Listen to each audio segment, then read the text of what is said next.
अस्सलामुअलैकुम, सुबह बखैर and a very good morning to all of you. वैसे ना हम लोगों ने बचपन में सिर्फ और सिर्फ 4 मौसमों के बारे में पढ़ा है, सर्दी, गर्मी, ख़ज़ां, बहार। दिसंबर में कहते हैं जी कि एक और मौसम आ जाता है, सर्दियों के साथ साथ वो होता है शादियों का मौसम। लेकिन आपको पता है कि एक ऐसा मौसम है जिससे सब लोग बहुत ज़्यादा डरते हैं, लेकिन वो इन 4 मौसम का पार्ट नहीं है। अगर आपको लगे कि मैं गर्मी की बात कर रही हूँ, ये मौसम 5वां मौसम है जो होता है इम्तिहानों का मौसम। माँ बाप जनाब बड़े इससे डरते भी हैं, परेशान भी होते हैं, क्योंकि अब का टाइम जो है ना वो बड़ा मुख्तलिफ टाइम है। पहले बच्चे स्कूल जाते थे, जो भी पढ़ते थे, बच्चों को ट्यूशन की ज़रूरत नहीं होती थी। हाँ, वो बच्चे जो थोड़े बहुत जो कहते थे ना कि हाँ भाई थोड़े से स्लो लर्नर्स हैं, उनके लिए माँ बाप की कोशिश होती थी कि भाई, या फिर वो माएँ जो उनको लगता था कि वो सही टाइम नहीं दे पा रही बच्चों को, तो उनको पे ट्यूशन में डाल देती थी। लेकिन आजकल का जो टाइम है, ज़माना है, वो बिल्कुल मुख्तलिफ हो गया है। उसमें बच्चों को ज़रूरत होती ही होती है कि जो टीचर्स भी पढ़ा रहे होते हैं समहाउ, और टीचर्स के साथ बड़ी बड़ी माजरत के साथ तमाम तो जो असातिज़ा में देख रहे हैं, आप हमारे लिए बहुत ही काबिल एहतराम है। लेकिन अब बहुत सारे स्कूल्स में ये भी होता है कि टीचर्स को पता होता है कि बच्चों ने हमसे ट्यूशन तो पढ़ ही लेनी है, तो क्लास में वो बच्चे की जो तशनीगी होती है ना वो पूरी नहीं हो पाती, तभी बच्चे को फिर ट्यूशन भी पढ़नी पड़ती है। इसके अलावा हमारे यहाँ 2 निज़ाम है, और ये मैंने देखा है, मैंने लोगों पे प्रेशर इसका देखा। और वो निज़ाम पता है किस चीज़ का है कि आपने अपने बच्चों को मैट्रिक में डालना है या आपने अपने बच्चों को ओ लेवल्स कराना है। ओ लेवल्स के लिए तो ऑफकोर्स आपको पहले से तैयारी शुरू करनी पड़ती है, और ओ लेवल्स जनाब इतने आसान नहीं है, इसकी फ़ीस और है। फिर ओ लेवल्स के बच्चे, उनको अलग से ट्यूशन में भी जाना पड़ता है, और ट्यूशन की एक एक सब्जेक्ट की जो फ़ीस है ओ लेवल्स की, ए लेवल्स की 25-25 हज़ार, तो कम से कम मैं आपको कोट कर रही हूँ, बता रही हूँ। तो आप मुझे बताएं कि पेरेंट्स पे कितना प्रेशर होता है।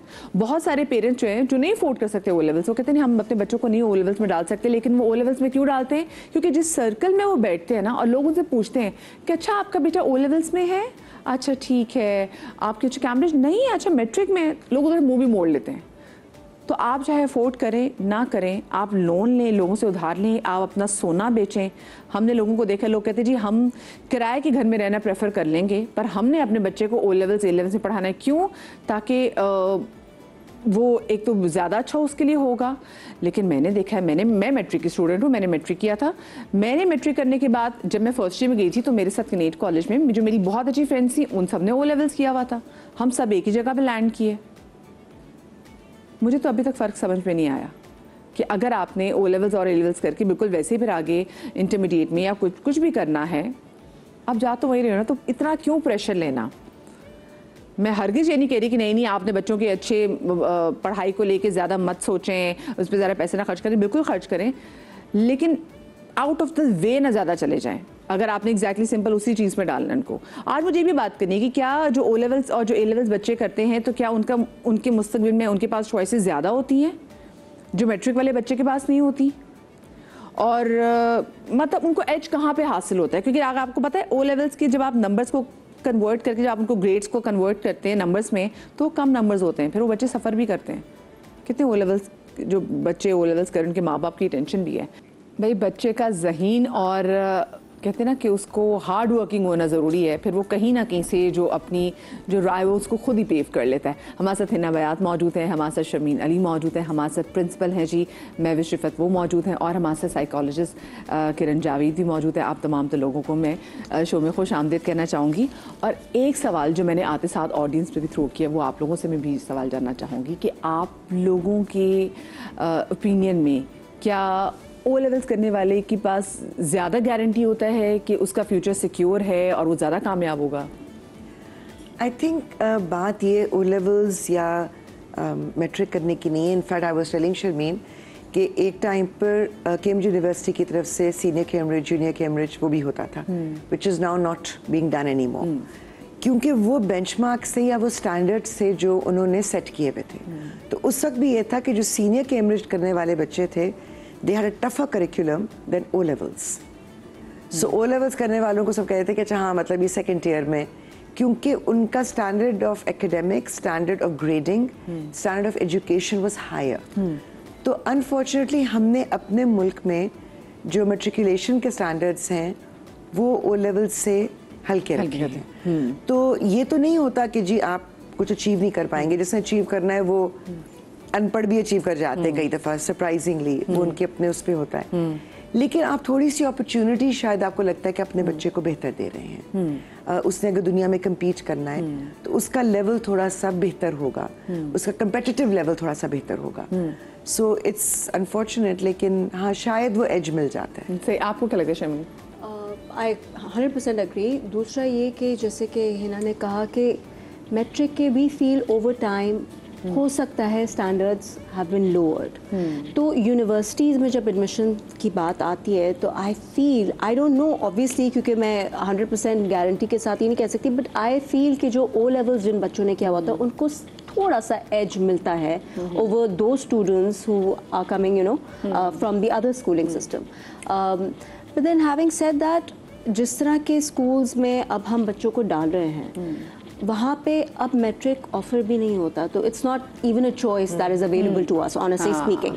हमें वो चॉइस ही नहीं दी गई है कि हम बीच में मैट्रिक और ओ लेवल्स के बीच में डिसाइड करें कि हमें अपने बच्चे को किस सिस्टम में डालना है। तो मतलब it was a given when my daughter started going to her school, it was a given कि उसने ओ लेवल्स का एक अंडरस्टैंडिंग थी भाई है यही, क्योंकि सिर्फ यही सिस्टम हमारे पास करता है, सिस्टम ही नहीं है। तो हमारे मैट्रिक जो है जिन स्कूल्स में जा रही थी, जिन स्कूल में मेरी बेटी गई है उसमें था ही नहीं, तो मेरे पास ये ऑप्शन ही नहीं अवेलेबल था।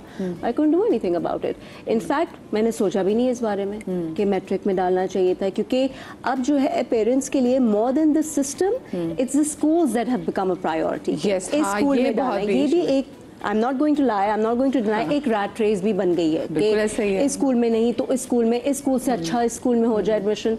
तो उन स्कूल्स में अगर मैट्रिक नहीं ऑफर हो रहा तो क्योंकि अभी मसला भी ना कि आप जब बैठते हैं तो आपको भी बता रहे हैं, लोग पूछते हैं आपके बच्चे कौन से स्कूल में जाते हैं। ये खैर अब की बात नहीं, मैं पहले बात भी करी कि लोग पहले भी लोग पूछते थे अच्छा आप कौन से एडमिशन होता था, कौन से कॉलेज में आपका एडमिशन हुआ। अगर आपका किसी बहुत अच्छे कॉलेज में एडमिशन होता तो वो लोग अगली बार पूछते नहीं थे, वही हो जाता था।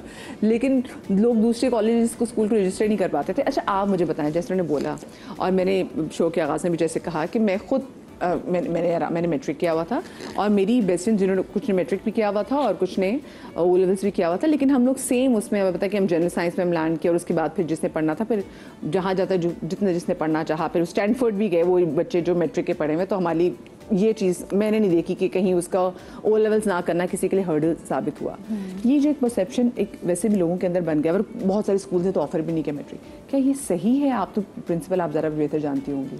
No, I think trends have changed over time also. मुझे लगता है बाय द टाइम जिस टाइम पे हम लोग थे उस टाइम पे हमें ओ लेवल्स की इतनी अपॉर्चुनिटीज़ भी नहीं थी। There were very few schools जब हम कर रहे थे या हमारा टाइम था जो कि ओ लेवल्स हमें ऑफर करते थे, मोस्टली मैट्रिक होता था। देन अगेन मैट्रिक में भी मैं आपको ये बताऊंगी कि बोर्ड टू बोर्ड भी बहुत डिफर भी करता है। अगर फॉर एग्जाम्पल तो हम इतने सारे बोर्ड्स ऑफर कर रहे हैं उसमें भी स्टैंडर्ड का बहुत फ़र्क आ गया। For me as a principal अगर मैं आपको बताऊं कि ओ लेवल्स और मैट्रिक से बहुत ज़्यादा मतलब जो चीज़ मैटर करती है वो स्कूल करिकुलम और टीचर मैटर करती है। जी बिल्कुल, डिपेंड करता है कि आपके बच्चे को टीचर कैसी मिली है, उसको स्कूल कौन सा मिला है। मैं अभी भी बहुत सारे स्कूल्स को ऐसे जानती हूँ जो कि ओ लेवल्स ऑफर कर रहे हैं लेकिन वो बहुत कम पैसों में कम फीस में ऑफर कर रहे हैं। मतलब उन्होंने मैं जानती हूँ ऐसे स्कूल को जिसने बिजनेस नहीं बनाया हुआ वो। लेकिन देखिए मैं भी अगर कोई जो ज़्यादा पैसों में भी जो स्कूल्स ऑफर करते हैं तो उनके बच्चों को भी तो बाहर ट्यूशन पढ़नी पड़ती ना क्योंकि जो टीचर्स वहाँ पे पढ़ा रहे हैं वो शाम में ट्यूशंस भी दे रहे हैं। तो सबको पता होता है कि अगर अब सब चीज़ें अभी समझ में आ गई तो हमारे पास ट्यूशन पे कौन आएगा। हाँ, लेकिन बहुत जगहों पे स्ट्रगलिंग लर्नर्स पे फोकस भी है, इंडिविजुअल फोकस भी है, ऐसा नहीं है कि नहीं है। हम इंडिविजुअल लर्नर्स पे भी बहुत सारे स्कूल्स हैं जो कि फोकस करते हैं, जो स्ट्रगलिंग लर्नर्स पे फोकस करते हैं। लेकिन आई थिंक इन सब चीज़ों को साइड पे रख के मुझे लगता है एक अच्छा teacher is more important than anything. वो आपको फिर आपका आगे करियर चूज़ करने में, आपकी लाइन चूज़ करने में भी फिर आपको ज़्यादा हेल्प आउट कर सकता है। ये अच्छी बात है वैसे कि वाकई फिर वो एक जो आपका एक एप्टीट्यूड टेस्ट है अलग से आपको लेने की ज़रूरत नहीं पड़ती, आपको पता चल जाता है कि बच्चे का किस चीज़ में। ये प्रेशर पहले तो मुझे बताएं, तो स्कूल वाले पहले प्रेशर में पहले आ जाते हैं। हमें होता है जी हमारा बच्चा किसी अच्छे स्कूल में जाए और क्योंकि आपने सोसाइटी को ज़्यादा दिखाना है। फिर बहुत सारी जगहों पे लोग इसलिए भी उनको पता है कि जी बच्चा उनका बेचारा उसका नहीं वो ज़्यादा नहीं कर पाएगा, उससे ज़्यादा चीज़ें नहीं हो सकेंगी, हम फिर भी उसकी कहते हैं ना कैपेसिटी से ज़्यादा उस पर बर्डन डाल देते हैं, चीज़ें उनको सब्जेक्ट ज़्यादा मुश्किल पढ़ने के लिए दे देते हैं। डू यू थिंक ये एक सही अप्रोच है? नहीं, बिल्कुल देखिए अप्रोच तो ठीक नहीं है, अनहेल्दी है विद रिस्पेक्ट टू अगर बच्चे की कंपैटिबिलिटी नहीं है, ठीक है, उस हिसाब से कि वो जिस एनवायरनमेंट में है या वो जो वो अप्रोच करना चाहता था वो उसको नहीं मिला या उस पर प्रेशर है। मैं समझती हूँ इससे भी पहले ना कि पेरेंट्स का है। पेरेंट्स का ये खुद प्री कंसीव्ड प्रेशर होता है कि हमने जो नहीं किया वो हम बच्चों को देखना चाहते हैं। बिल्कुल ठीक है, हमने मैट्रिकुलेशन की थी, हमारे ज़माने में वही था, अब ट्रेंड OA लेवल्स का है या अब ग्रामेरियन होना चाहिए हमारे बच्चे को, चाहे ये बहुत ज़्यादा है, sorry no offence to any school any college, लेकिन फिर भी एज अ साइकोलॉजिस्ट मैंने कई केसेस देखे हैं, क्योंकि मैं ग्रामेरियन नहीं हूँ, क्योंकि मैं स्कूल से नहीं हूँ, तो मुझे बिल्कुल आउट कर दिया, फ्रेंड जोन से ही आउट कर दिया। ये वैसे बात है, लोग ये भी देखते हैं, सर्कल में देखते हैं कि अच्छा कौन कौन कहाँ से आ रहा है। ये चीज़ है। मैं समझती हूँ ये पढ़ाई सिस्टम, एजुकेशन सिस्टम, स्कूल, इससे ज़्यादा हमारे माइंड का सारा प्ले है। ये हमारे कंसीव्ड आइडियाज़ हैं जो पहले से जो है वो हमने बनाए हुए होते हैं और हम बच्चों पे लागू करते हैं। फिर बच्चे भी उसी चीज़ के साथ डेवलप करते हैं, ग्रो करते हैं, फिर वो भी अपना वही माइंडसेट रखते हैं। अच्छा, लेकिन हम यहीं से जज करना पहले से बता देते हैं कि लोगों को, आपको जज किया जा रहा होता है, बच्चे को जज करे हैं, पेरेंट्स जज कर रहे हैं, तो जज करना तो हमारी, वो कहते हैं अंग में हमने करना ही चाहिए कि बच्चा, अच्छा जी आप फलानी स्कूल में नहीं पढ़ते, आपका बच्चा फलानी स्कूल में पढ़ता, आपके बच्चे के पास ये सब्जेक्ट्स भी, अच्छा ये तो बहुत ईजी सब्जेक्ट्स है, फिर कहते हैं इसका बच्चा नहीं होगा ना इतना लाइक। अब आप देखें, जब पेरेंट्स में कॉन्वर्सेशन चल रही है और बच्चा इर्द गिर्द है, तो उसके माइंड में क्या आ रहा है? हाँ, ट्रू। ठीक है, वो भी अपने आप को सेल्फ जजमेंट्स पे डाल देता है, फिर वो बच्चा अपने आप को वैसे ही देखना शुरू हो जाता है, फिर वो दूसरों को भी वैसा देखना हो, फिर वो ऐसे दोस्त बनाएगा जो कि एक्सेप्टेबल कौन है, जो इसी सिस्टम में है, इसी स्कूल में है, वही मेरे। फिर ऐसे लोग बुली भी करते हैं, राइट, और जो उन चीजों में नहीं रह पाते, सही बात, ठीक है, उस सिस्टम का हिस्सा नहीं होते, वो बुली होते हैं, राइट। ये एक साइकिल, और वो सिर्फ बुली नहीं होते, बड़े कॉम्प्लेक्स का शिकार भी हो जाते हैं। अच्छा, आप लोग जो हमें देख रहे हैं और आप लोग कोई दिल की अपने बच्चों की पेपर्स के हवाले से कोई आपका सवाल हो और इसी सिस्टम के हवाले से कोई आपकी भड़ास हो, तो आप हमारे टेलीविजन पे हमें कॉल कर सकते हैं, आपकी कॉल हम शामिल करेंगे। हिना जी, आप मुझे बताएं कि पेरेंट्स को जब अपने बच्चे के तालीमी निज़ाम का जब इंतखाब करने जा रहे होते हैं, तो हमने उनको कौन कौन सी चीज़ें देखनी चाहिए? वैसे देखिए, सबसे बड़ी बात यह कि माजरत के साथ, लेकिन एजुकेशन या तालीम देना जो था ना, वो एक मिशन होता था लोगों के लिए, ठीक है। असातिज़ा का एक मयार होता था, उनकी एक इज्जत होती थी, जो कि अनफॉर्चुनेटली अब नहीं होती। अब क्या होता है, शादी नहीं हो रही है, लड़की कुछ कर नहीं रही है, चलो स्कूल में पढ़ा ले। That is not the making of a teacher. Also आपने अच्छा कुछ भी नहीं करती, क्या कहते थे, तुम टीचर ही बन जाओ, जैसे कि वो कोई हल्का काम है जी। हालांकि आप सोचें कि जैसे घर में माँ बाप एक बच्चे को, वो कहते हैं ना, एक गोश्त के लोथड़े को आपने इंसान बनाना होता है, टीचर का भी वो काम होता है कि आपने उसको शेप करना है। तो अच्छे टीचर्स, मयारी टीचर्स जो हैं, जिनको अपना काम आता है, वो बहुत छोटी उम्र से बच्चों को उनका एप्टीट्यूड देखते हैं, ये किस चीज़ में इंटरेस्टेड है, ये बच्चा क्या इंजॉय करता है, इसको कौन सी चीज़ जो है जिससे ये घबराता है या भागता है, फिर उनको इनकरेज किया जाता है। मैं स्पोर्ट्स नहीं खेलती थी एज अ चाइल्ड, मुझे शौक होता था म्यूज़िक, पेंटिंग, तो मुझे बहुत बिल्कुल छोटी नर्सरी एज में ना, मुझे आई रिमेंबर माई टीचर, वो मुझे देती थी टब्स ऑफ पेंट, और वो उनके अंदर मैं हाथ डाल के और फिर म्यूज़िक के साथ I used to paint, floor के ऊपर पेपर्स बिछा के, ना छोटे बच्चे थे हम लोग। लेकिन वहीं से उन्होंने कहा कि इसको ये चीज़ें ज़्यादा एंजॉय करती है। अच्छा, क्योंकि मैं स्पोर्ट्स नहीं खेलती थी, ज़बरदस्ती खिलवाई जाती थी। मुझे याद है कि थ्रो बॉल खेल रहे हैं तो हिना को आगे ही वाली रो में खड़ा करना है, क्योंकि हिना तो पीछे कहीं छुप जाएगी, उससे नहीं बॉल को पकड़ना। तो कहीं आपको फोर्स भी किया जाता है, कंपेल भी किया जाता है, कहीं आपके एप्टीट्यूड को समझते हुए आपको थोड़ा सा एक्स्ट्रा भी दिया जाता है। और एक रूल होता था when I was growing up, अगर हमारे स्कूल का कोई बच्चा पकड़ा गया है ना कि वो ट्यूशन्स ले रहा है और जिस सब्जेक्ट में ले रहा है उस टीचर की पकड़ होती थी कि क्या बच्चे को आपने क्लास में नहीं पढ़ाया, नहीं वो अटेंशन दी जिसकी उसको ज़रूरत है, तो फिर आपकी क्लास होगी। और अब and teachers from our school were not allowed to give tuitions. अब तो है ना जी, अब तो सीन बिल्कुल डिफरेंट हो गया है। और अब मसला ये कि पेरेंट्स जो है वो टीचर्स के खिलाफ कोई कंप्लेन भी नहीं कर सकते, बिकॉज यही टीचर्स शाम में ट्यूशन भी पढ़ा, और यही टीचर्स जो मेरा पूछा, तो मैं उनसे सवाल करूं कि आप अगर बच्चे को क्लास में पढ़ा रहे हो तो आपको दोपहर में ट्यूशन देने की जरूरत नहीं होनी चाहिए उसी बच्चे को। लेकिन अगेन एक चीज in favour of the schools, 20 बच्चे अगर क्लास में है ना तो एक टीचर के लिए वो भी बहुत होता है। हाँ, आप 40 बच्चा बिठा देते हैं। हाँ, टीचर्स की कैपेसिटी, तो टीचर्स की कैपेसिटी फिर वो obviously it's wearing thin, so it has become a business. आपको वैसे क्या लगता है? अच्छा ऑनेस्टली अभी ट्यूशन में डालना शुरू कर दिया अभी कि अभी ट्यूशन देख रही है, ये बताएं। मेरी बेटी ने सिर्फ एक सब्जेक्ट की अब तक ट्यूशन ली है, and that also because I can't help her with that subject. मेरे लिए मैथ्स डिफिकल्ट हो रहा था, एंड ऑब्वियसली बच्चे को थोड़ी बहुत हेल्प री इन्फोर्समेंट चाहिए होती है घर में। अच्छा, as a student I remember जब मैं यहाँ पे जब तक पाकिस्तान में थी और मैं स्कूल जाती थी, तो जितना हमारी टीचर्स हमें टाइम देती थी, आई फील अगर मैं कंपेयर करूँ तो मेरी बेटी की भी टीचर्स उतना ही टाइम देती हैं। ऐसा नहीं है कि आजकल के टीचर्स लेट बैक हो गए या रिलैक्स हो गए या फिर बहुत डिपेंडेंट हो गए on you know the tuitions that the kids go to. आजकल का बच्चा बहुत चेंज हो गया है। हम लोग आते थे, हमारे पास सामने डिस्ट्रैक्शंस नहीं थी इतनी जितनी आजकल के बच्चे के सामने है। हाँ, तो इसलिए बच्चों के लिए I feel at home with so many distractions around मुश्किल हो गया थोड़ा फोकस करना। और क्योंकि पेरेंट्स भी ज़्यादा बिजी हो गए, अब पहले इतना नहीं वर्किंग मदर्स होती थी जितनी अब हो गई हैं, तो मे बी दे फील कि बच्चे को एक ऐसी जगह डाल दिया जाए, एक अनदर इंस्टीट्यूट जहाँ पे बच्चा फोर्सफुली बैठ के पढ़ ले, क्योंकि घर में तो उसने पढ़ना नहीं है। स्कूल का जहाँ तक सवाल है, it depends on where your child is going.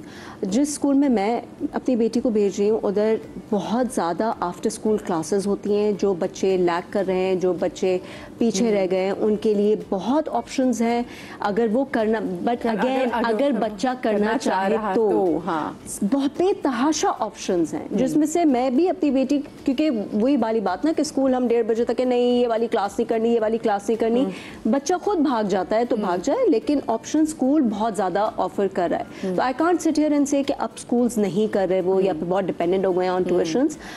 मेरी बेटी she is going to sit for her GCSEs this year, जो फर्स्ट ईयर होता है ना पाक स्टडीज इस्लामियात, उसने नहीं ट्यूशंस लिए। She opted to study at home all by herself. उसने नोट्स इधर से उधर से इकट्ठा कर लिए।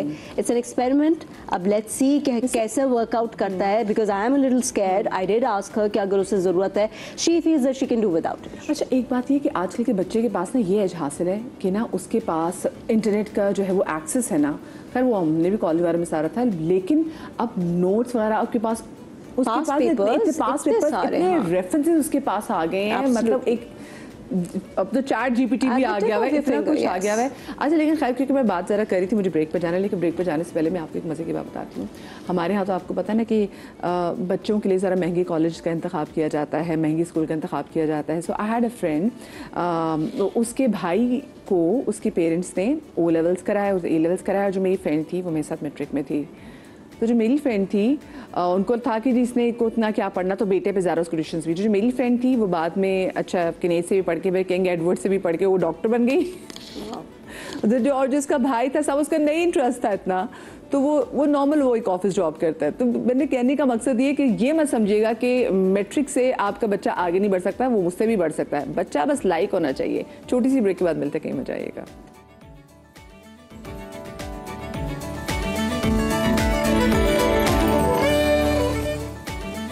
जी, ब्रेक के बाद एक बार फिर से खुशामदीद। और आज हम अपने शो में बात करें जो हमारे मुल्क में डिफरेंट किस्म का जो निसाबी निज़ाम मौजूद है, उसकी वजह से लोग काफ़ी ज़्यादा परेशानी का शिकार भी होते हैं। और उससे कहीं ज़्यादा हमारे ना आजकल लोगों में कॉम्प्लेक्स थोड़ा ज़्यादा है। तो लोग ये नहीं देखते कि हमारे बच्चे की कैपेसिटी क्या है, वो ये देखते कि नहीं जी ट्रेंड आजकल क्या चल रहा है। तो हमने क्योंकि लोगों में फ्लॉन्ट भी करना है, फ्लेक्स भी करना है, लोगों को बताना भी है, थोड़ी ना शोखियाँ भी मारनी है। तो उस चक्कर में ना माँ बाप कभी कभी जो बच्चे के अंदर का टैलेंट है ना उसको मिसट्रीट कर देते हैं। बच्चा बड़ा अच्छा आर्टिस्ट होता है, आपने कहा नहीं भाई तुझे तो मैंने इंजीनियर बनाना है। लेकिन उससे भी पहले हम बात कर रहे थे O लेवल सिस्टम के और मैट्रिक के सिस्टम के हवाले से, और जो पेपर्स की हम बात कर रहे थे। मुझे ये बताएं, आजकल जब पेपर्स में, मैं अपना बचपन अगर याद करूँ, हम अपने बचपन में देखें तो हमारे अम्मा अब्बा को वो टेंशन नहीं होती जो हमारे पेपर्स होते थे। मेरी तो अम्मी कहती थी बेटा बस नंबर बहुत अच्छा चाहिए, बस कमरा बंद करो पढ़ो, नजर आओ पढ़ो, कहीं भी खिड़की से देखती थी पढ़ो, उनका ये मसला होता था। बाकी अपनी ज़िंदगी के सब काम कर रही होती थी, एंजॉय कर रही होती थी। लेकिन आजकल के माँ बाप बच्चों के पेपर्स हो तो वो सबको कहते हैं आई एम सॉरी, मैं अपने आप को बंद कर रही हूँ अपने बच्चे के साथ कमरे में, मेरे बच्चे के पेपर्स हैं, मैं तुम लोगों को नजर नहीं आऊंगी, आज से तुम्हारी मेरी दोस्ती खत्म, मेरे बच्चे के पेपर्स हैं। ये क्या सिस्टम आ गया है? माँ बाप इतना डर जाते हैं बच्चों के पेपर्स से। बच्चों के पेपर्स को माँ बाप ने अपने पेपर बना लिया ना। बेसिकली ऐसा लग रहा है कि जैसे अगर बच्चे के मार्क्स अच्छे नहीं आएंगे तो माँ बाप जैसे हार गए।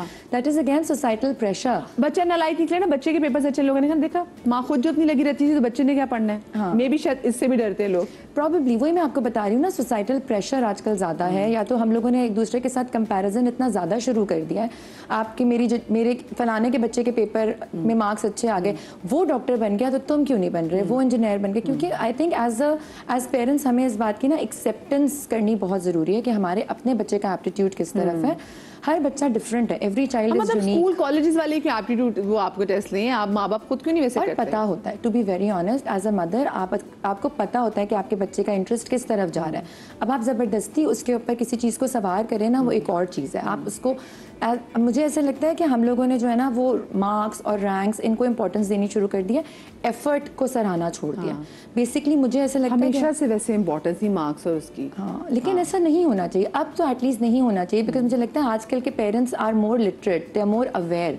तो अब तो उन्हें पता होना चाहिए कि जो अगर आप बच्चे को अनड्यू प्रेशर देंगे तो उसका बच्चे की मेंटल हेल्थ के ऊपर, फिजिकल हेल्थ के ऊपर क्या असर पड़ेगा। बच्चे की लर्निंग एबिलिटीज और लर्निंग कैपेसिटी के बारे में ना पेरेंट्स को थोड़ा सा आइडिया भी होता है। सियालकोट से हमारे साथ कॉल मौजूद है, कौन है जी? निदा। अस्सलाम वालेकुम निदा। जी वालेकुम अस्सलाम, कैसी हैं आप? बिल्कुल ठीक, अल्लाह का शुक्र निदा। अच्छा, ये मुझे आपसे पूछना है कि हमारा जो एजुकेशन सिस्टम है, पहली बात तो ये है कि वो एक कंपटीशन में क्यों आ गया है। हमारा क्या पाकिस्तान इतना कमजोर है कि उसकी जो एजुकेशन सिस्टम जो हमारे बहैसियत मुल्क में एक डिजाइन किया हुआ है वो इतना वीक है कि वो मतलब उसको कम्पीट नहीं कर सकता मार्केट को क्या। और दूसरी बात ये है कि स्कूल्स हैं कुछ ऐसे कि जिन्होंने बिल्कुल लिमिट कर दिया हुआ है कि बस 2 चॉइसेस हैं बच्चों के पास, इधर कंप्यूटर साइंस और बायोलॉजी। तो ये लोग क्यों नहीं, मतलब स्कूल क्यों नहीं एक्सपेंशन देता कि वो वर्सटैलिटी जो है ऑफर करे सब्जेक्ट चॉइसेस में। जैसे कि ये ड्रेस डिजाइनिंग होता है, ये भी मतलब लोअर लेवल से ही शुरू होना चाहिए बच्चियों की। कईयों की वो मतलब ये ड्राफ्टिंग वगैरह का होता है।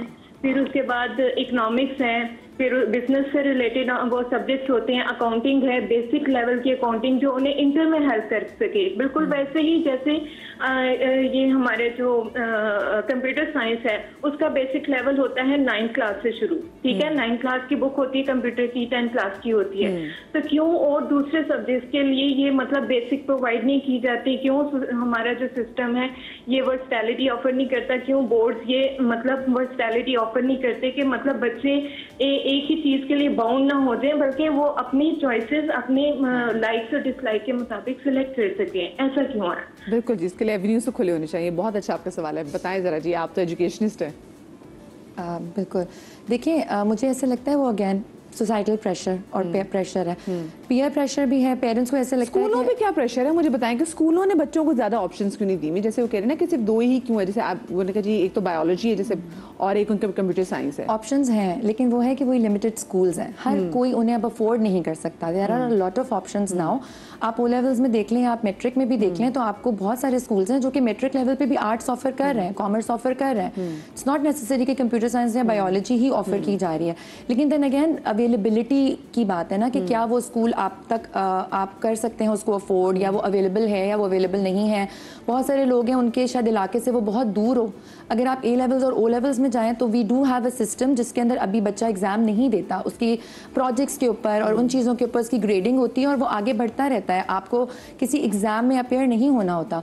तो we do have a lot of systems, हमने ऑफर बहुत कुछ किया हुआ है, लेकिन अब हर बंदे तक उसकी रसाई नहीं है। प्रॉबेबली शायद एक ये प्रॉब्लम है। दूसरा मुझे ये लगता है कि बहुत अच्छा, मेरे ख्याल से कॉलर मां से सियालकोट से थी, तो पंजाब में जो सिस्टम है एजुकेशन का सिस्टम वो थोड़ा सा कराची के बोर्ड से वो डिफरेंट है, क्योंकि पंजाब में बोर्ड वो हमारे तो एक ही टेक्स्ट बुक बोर्ड है। आप लोग यहाँ पे डिफरेंट, अगर मैट्रिक की बोर्ड भी देखें तो डिफरेंट बोर्ड है हमारे पास। हाँ, एटलीस्ट 3 तो हम ऑफर कर रहे हैं। तो ये होता है ना कि यक्स एक ही होना चाहिए, जो ये इसी के बारे में बात करते हैं कि जी हर जगह एक ही निज़ाम होना चाहिए। हाँ बिल्कुल, ठीक है, ये आपके पास ऑप्शन डिफरेंट हो सकते हैं। ऑप्शंस होती हैं। मुझे लगता है बहुत सारे लोग अवेयर नहीं होते। प्रॉब्लम मुझे ऐसा लगता है कि जब आपका बच्चा कुछ भी चूज करने जा रहा हो ना, तो पेरेंट्स के साथ उसकी काउंसलिंग बहुत जरूरी है। पेरेंट्स की काउंसलिंग बहुत जरूरी है। उसके लिए इस चीज को अंडरस्टैंड करना बहुत जरूरी है कि बच्चा किस लेवल पर है। अच्छा, यार साहब हमारे साथ कॉलर मौजूद है कराची से। अस्सलाम वालेकुम जी। वालेकुम सलाम, मदिया कैसी हैं आप? अल्लाह का शुक्र, ठीक है। यार साहब क्या कहना चाहेंगे?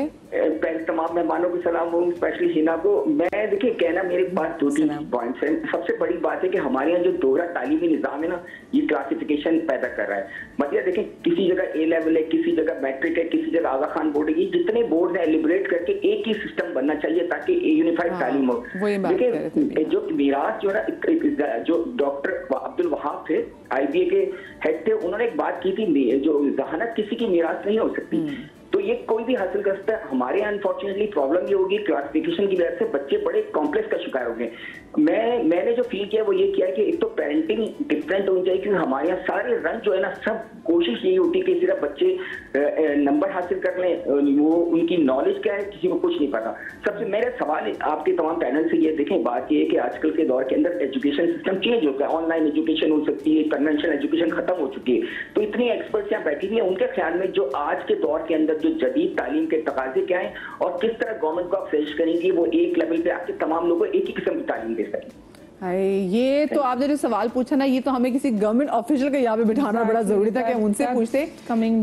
अच्छा मुझे लेकिन ये बताएं, जो मैंने पेरेंट्स से सवाल किया था कि ये जो पेरेंट्स को आजकल क्या हो गया, ये क्या हो गया पेरेंट्स को भी, मुझे देखिए मैं समझती हूँ कि वो जो सब पेरेंट्स को लगता है कि वो कॉन्शियस नहीं, अवेयर नहीं है, लेकिन सब कॉन्शियसली लाशौरी तौर पे उनके पेपर्स हैं, वो उनका अपना ईगो सिस्टम भी आ रहा होता है बीच में। आपको बताऊं, अगर बच्चे का रिजल्ट वैसा नहीं निकला तो मैं क्या जवाब दूंगी अपने फ्रेंड सर्कल में, अपनी दोस्तों में, क्योंकि दोस्तों में अब आजकल मदर्स फादर्स इसमें ये चीज़ भी होती है ना, क्या पहना है, क्या ओढ़ा है, इसमें भी कि तुम्हारा बच्चा किस स्कूल में जा रहा है, उसका रिजल्ट क्या है, उसने सब्जेक्ट्स कौन से, और उससे भी आगे जाए हायर एजुकेशन के लिए कहाँ भेजोगे। तो ये भी पूछते हैं कि अच्छा वो कौन सी ट्यूशन की, कौन सी आंटी की ट्यूशन में जाता है। एग्जैक्टली ये सवाल भी हो ये गया सब के जवाब मैं कैसे दूंगी, मैं कैसे दूंगी। बच्चा जैसा भी है उसके मेंटल हेल्थ पे क्या हो रहा है वो कुछ रहे, तो पेरेंट्स को चाहिए माइक्रो मैनेजमेंट जो है ना बच्चों की, उससे निकले। मुझे पेरेंट्स की मेंटल हेल्थ भी तो बताना है कि पेरेंट्स को आजकल क्या हो गया है। देखिए इस पे मैंने बच्चे की लर्निंग एबिलिटी नहीं देख रहे, वो बच्चे की लर्निंग कैपेसिटी नहीं देख रहे,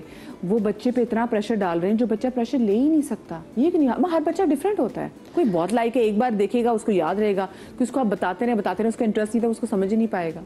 इसमें ज़रूरी है अपने बच्चे को समझना, और मैं समझती हूँ जहाँ पर लैक ऑफ अंडरस्टैंडिंग होती है ना, कि आपने अपने बच्चे को समझा नहीं और वो किया जो चल रहा है आसपास, जो ट्रेंड में चल रहा है, तो उसमें बच्चे फिर डैमेज का शिकार होते हैं। फिर मदर्स का, पेरेंट्स का मैं कहूँगी, अपना जो नहीं किया हुआ बच्चों में देखना। सेकेंड, उनकी वही ईगो सिस्टम। थर्ड, परफेक्शनिज्म का भी एक एलिमेंट है जो मैं यहाँ बताना चाहूँगी, कि बहुत से पेरेंट्स जो परफेक्शनिस्ट होते हैं उनको हर चीज़ सही चाहिए, बच्चा अच्छे स्कूल में जाए, टॉप ट्रेंडिंग जो कोर्स चल रहा है वो ले, जो फील्ड चल रही है वो ले, ठीक है, हर रिजल्ट्स ज़बरदस्त आने चाहिए, यू नो, हर चीज़ में अप अबव द लेवल। ऐसा क्यों है? बच्चे के माइंडसेट भी तो देखें, उसकी कैपेसिटी है कि नहीं, वो किन चीज़ों से गो थ्रू कर रहा है ड्यूरिंग अचीविंग दिस। ये मुझे बताएं, ये तो बड़ा खौफनाक टर्म नहीं है परफेक्शनिस्ट, बिकॉज ये तो फितरत की अगेंस्ट बात है। देखिए बहुत सारी बातें यहाँ जो हो रही हैं, तो मेरे दिमाग में यही चीज़ आती है। महाविश ने भी कहा कि माँ बाप जो हैं, मतलब दे सी अपनी जो अचीवमेंट्स हैं बच्चों के थ्रू वो रियलाइज़ करना चाह रहे हैं, ठीक है। इन सारी बातों को आप एक तरफ रख दें, एक सिंपल उसूल है। इन्होंने कहा कि माँ बाप आजकल अवेयर ज़्यादा हो गए हैं। आई थिंक माँ बाप आजकल अवेयर नहीं है। ये वही चीज़ है कि बच्चों को आपने बहुत सारी इन्फॉर्मेशन दे दी है, वो स्वाइप करते जा रहे हैं, इन्फॉर्मेशन मिलती जा रही है, लेकिन शायद वो मैच्योरिटी नहीं है उसको प्रोसेस करने की। उसी तरह माँ बाप को भी एक्सपोजर हर चीज़ का मिल रहा है, प्रोसेस वो भी नहीं कर पा रहे हैं। क्यों? एक लफ्ज़ है, सिंगल पॉइंट एजेंडा, मुकाबला करना छोड़ दें। ट्रू, सिर्फ मुकाबला करना छोड़ दें, अपना मुकाबला भी करना छोड़ दें। इसके बच्चे ने तो ये किया तो मेरा बच्चा क्या कर रहा है, इसके बच्चे के ये ग्रेड्स आए तो मेरे बच्चे के क्यों आए। एक तो आपने अपना मुकाबला बना लिया, ठीक है, ये वही वाली बात होगी, इसके पास ये वाला बैग है तो मेरे पास कौन सा वाला बैग है। It's coming down to that level. दूसरा, जब आप मुकाबला करते हैं तो वो कभी भी एक लेवल पे नहीं हो सकता, क्योंकि हर इंसान, दो बहन भाई ट्विंस भी होंगे ना, उनकी पर्सनालिटीज में भी फर्क होगा, उनके एप्टीट्यूड में फर्क होगा। Don't compare, please don't compare. मैंने अपनी ज़िंदगी में देखा था कि क्योंकि मैं फर्स्ट सेकंड आती थी, पढ़ाकू भी थी, शौक था अचीवमेंट का भी, अपनी मोटिवेशन ड्राइव थी, लेकिन एक दफ़ा मैं सेकंड आई तो मैं घर नहीं गई, मैं छोटी थी, मैं घर ही नहीं गई क्योंकि आई कुडंट बिलीव कि मैं सेकंड, मम्मी को क्या जवाब दूंगी। तो माई सिस्टर वेंट होम और उन्होंने अम्मी से कहा कि अम्मी वो तो घर ही नहीं आ रही है। अम्मी कहने की क्या कि वो उसका रिजल्ट आया, तो अम्मी कहने की क्या हुआ, मतलब फेल तो नहीं हो सकती थी ना कि वो सेकंड आई है। सो अम्मी came to the school and वो मुझे लेने आई और उन्होंने कहा कि somebody has to come second, कभी तुम आओगी, कभी कोई और आएगा, कल को तुम थर्ड भी आ सकती हो, तुमने ये देखना, did you give your best. हाँ देखिए, और ये बड़ी अच्छी आपने बात की, somebody has to come second। छोटी सी ब्रेक के बाद आते हैं, कहीं मजा आएगा।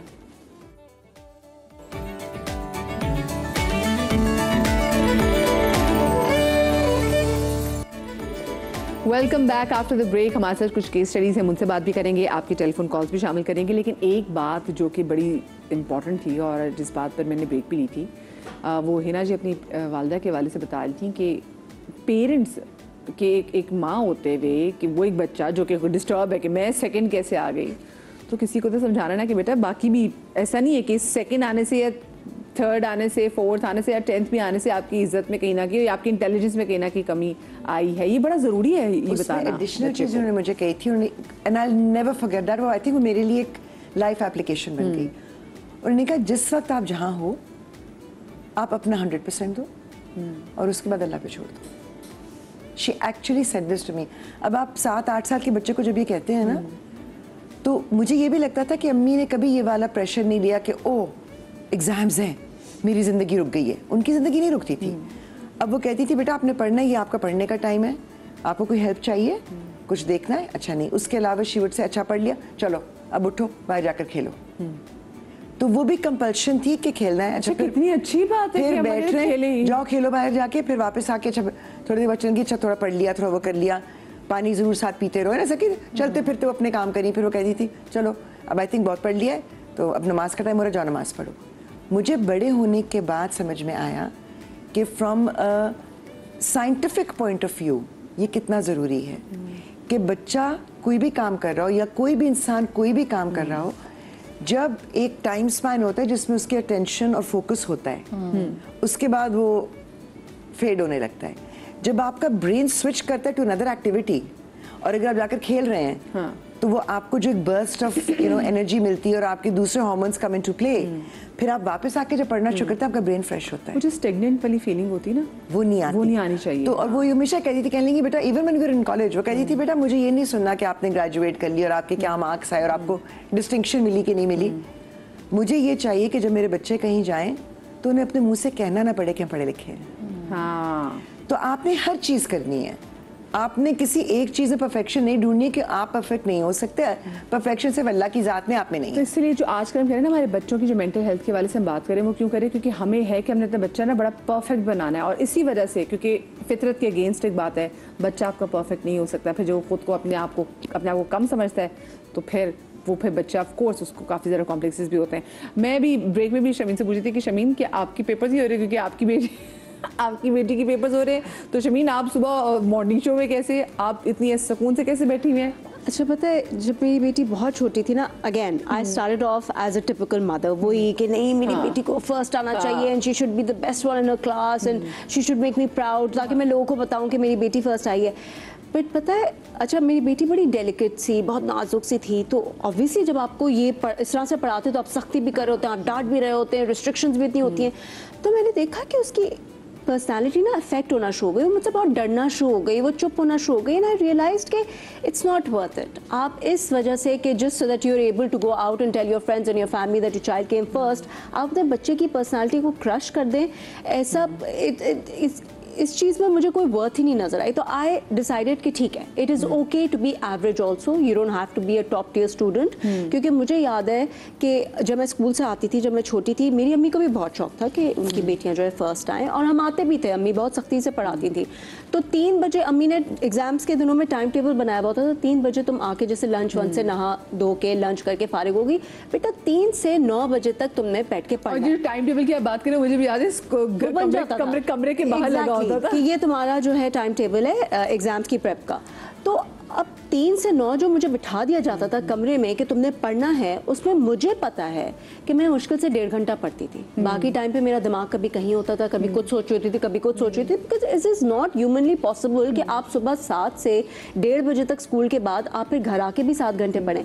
तो आई बैक्ड ऑफ, आई सेड इसको एवरेज होने दो, क्योंकि मैं अपने इर्द गिर्द भी देख रही थी, वो मेरी फ्रेंड्स जो कि बहुत एवरेज स्टूडेंट्स होती थी, जो फर्स्ट नहीं आती थी, they were doing so well in their lives Madiha. तो आई रियलाइज्ड कि अगर आप बच्चे को शुरू से ही इतना बर्न आउट कर दोगे तो जब एक्चुअल टाइम आता है ना, उसमें बच्चे की कैपेसिटी रहती ही नहीं, क्योंकि वो फेड अप हो चुका होता है। मेरे साथ ये हुआ था, मैं फेड अप हो गई थी, not just because of the pressure at home but because of the teachers that I dealt with also. I was very unfortunate कि मुझे कुछ ऐसी टीचर्स मिली जो मेरे सब्जेक्ट्स फेवरेट थे, मुझे उन सब्जेक्ट्स में भागना शुरू हो गई, क्योंकि एग्जैक्टली मेरे लिए वो ट्रॉमेटिक बन गए थे, वो ट्रॉमा बन गया था because of the kind of teachers I had for those subjects.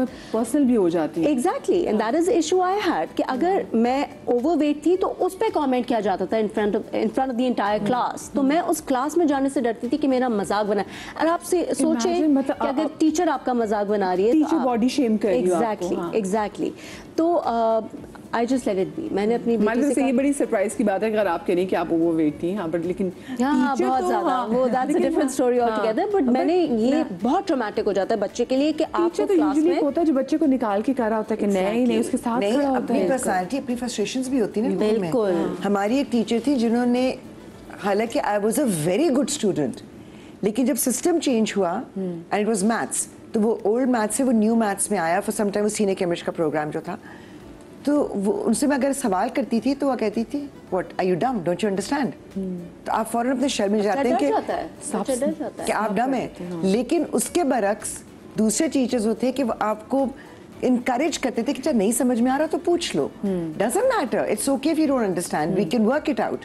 तो टीचर की पर्सनालिटी पे भी बहुत फर्क जो बच्चे के ऊपर असर होता है। लेकिन जो उन्होंने बात की ना कि 6-7 घंटे आप बैठे में, आप एक ह्यूमनली पॉसिबल नहीं है। मैं डे ड्रीमिंग कर रही होती थी most of the time, I used to be daydreaming, उसमें ये करना है, वो करना है, ये पहनना है। तो इसलिए मैंने अपनी बेटी का शुरू से 1.5 से 2 घंटा मैक्स एग्जाम के दिनों में कि इतना, क्योंकि मुझे पता है इसके बाद जो है 2 घंटे एक्सीड कर गया। And for me my daughter's mental health was more important than everything else. तो मैंने शुरू से ही, मुझे ना टेंशन होनी शुरू हो जाती थी कि बस 1.5 घंटा हो गया, 2 घंटा हो गया, इनफ, अब जितना पढ़ लिया। You should do what my mother used to do, ना कि जाओ खेलो जाके। हाँ, I let her be, कि do whatever you want. She's into other things, she's into video editing, she's into crocheting, उसके अपने interests हैं, तो मैं वो बहुत encourage करती हूँ। जब हमारा attention का टाइम अगर 1.5 घंटा था, तो ये आजकल के बच्चे को तो वैसे भी काफी attention time span है। लेकिन मदिया, you know what, बच्चे को ये एक तरह से रिस्पॉन्सिबिलिटी दे देते हैं ना कि हाँ तुमने इतना पढ़ना है, और वो वाला प्रेशर, आपने टाइम दे भी दिया, बच्चे को पता भी है कि उसे बैठ के पढ़ना है, लेकिन वो प्रेशर नहीं कि पढ़ो पढ़ो पढ़ो, बच्चा खुद भागता है कि अच्छा मैं पढ़ लूं। अच्छा, that is what I was coming to. मेरी बेटी के साथ यही हुआ, जब मैं बैक ऑफ कर गई कुछ साल, ऐसा नहीं है कि फौरन उसने पिकअप कर लिया, कुछ साल she was a very average student and I was okay with that, I made peace with that. जब उसने ये देखा ना कि माँ इनकरेज करती है, घर में कोई कयामत नहीं आती, कोई रोना धोना नहीं आता कि oh my God I got a B, उसके बाद उसका खुद इंटरेस्ट डेवलप होना शुरू। मैं ये नहीं कह रही कि हर बच्चे के साथ ये होगा, हर बच्चे का अपना एप्टीट्यूड होता है, अपनी पोटेंशियल होती है, लेकिन उसने आहिस्ता आहिस्ता पिकअप करना शुरू कर दिया। अब Madiha, I have to tell her कि relax, it is okay, you know it's okay, take time, अपने लिए भी चीज़ें निकालो, you don't have to be studying all the time. मुझे अब टेंशन हो रही होती है कि जब मैं देखती हूँ कि वो एट अ स्ट्रेच 5 घंटे पढ़ी है, 6 घंटे पढ़ी है, मैं उसको उठाती हूँ कि नहीं, यू नीड अ ब्रेक।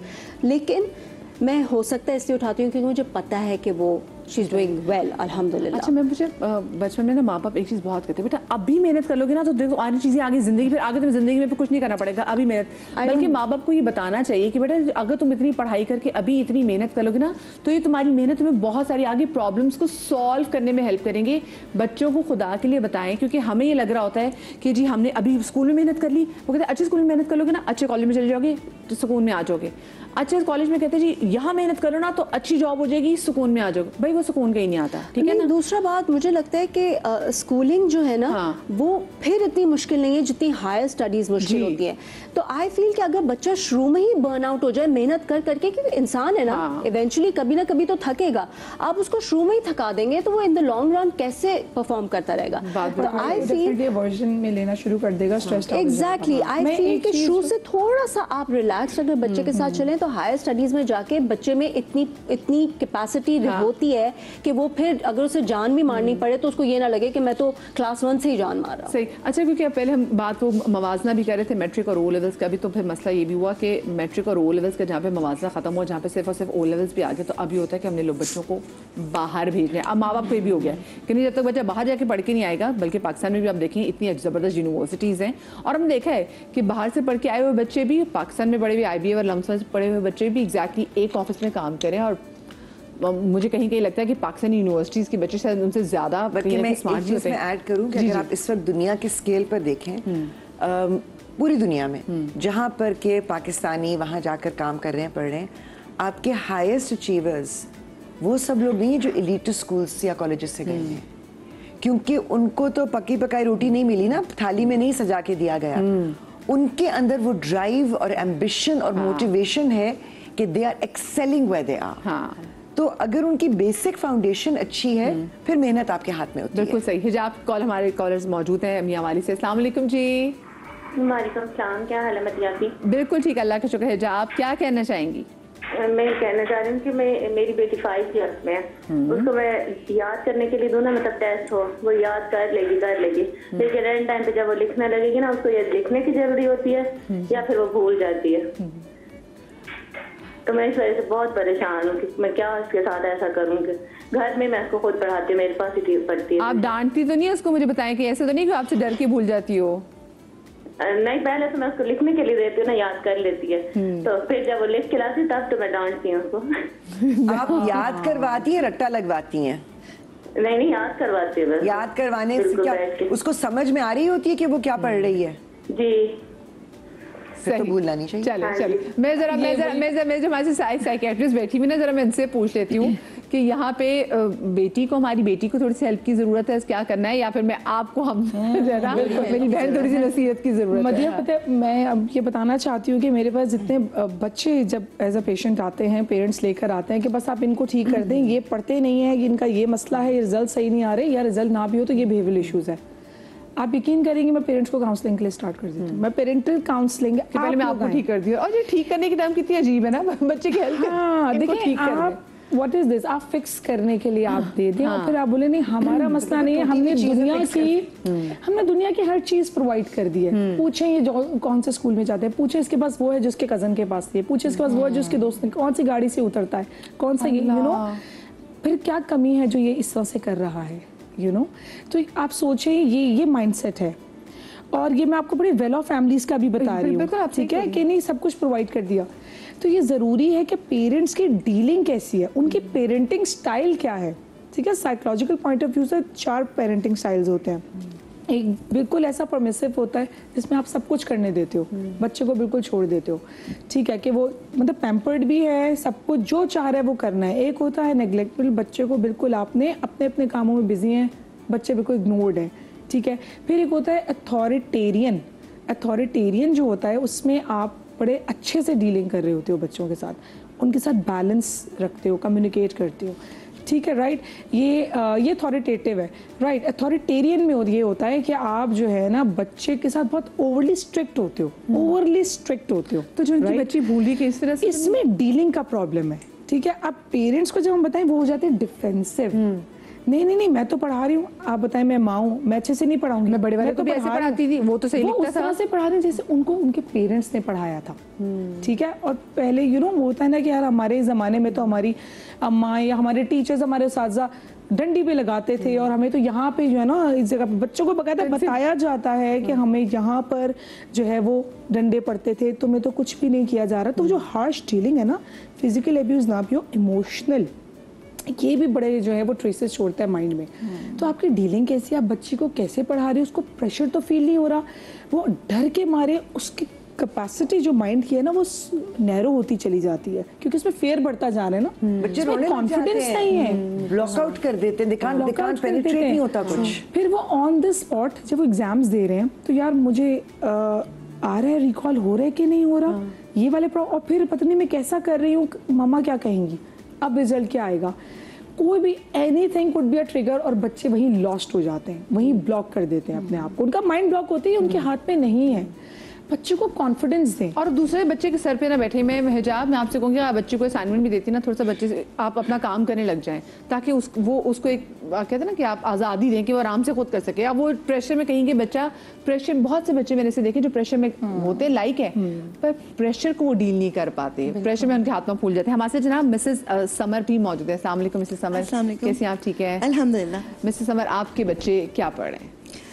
मेरे बच्चे अब तो मैट्रिकुलेशन सिस्टम में है, मगर अगर आप 3, 4, 5 साल पहले जाएं तो सभी पेरेंट्स ये चाहते हैं कि उनके बच्चे अच्छी से अच्छी तालीम हासिल करें और दुनिया में एक मकाम पैदा करें। यही सोच के, अच्छा मैं एक मिडिल क्लास फैमिली से ताल्लुक़ रखती हूँ, तो हमने यही सोच के एक ओ लेवल स्कूल में बच्चे का एडमिशन कराया।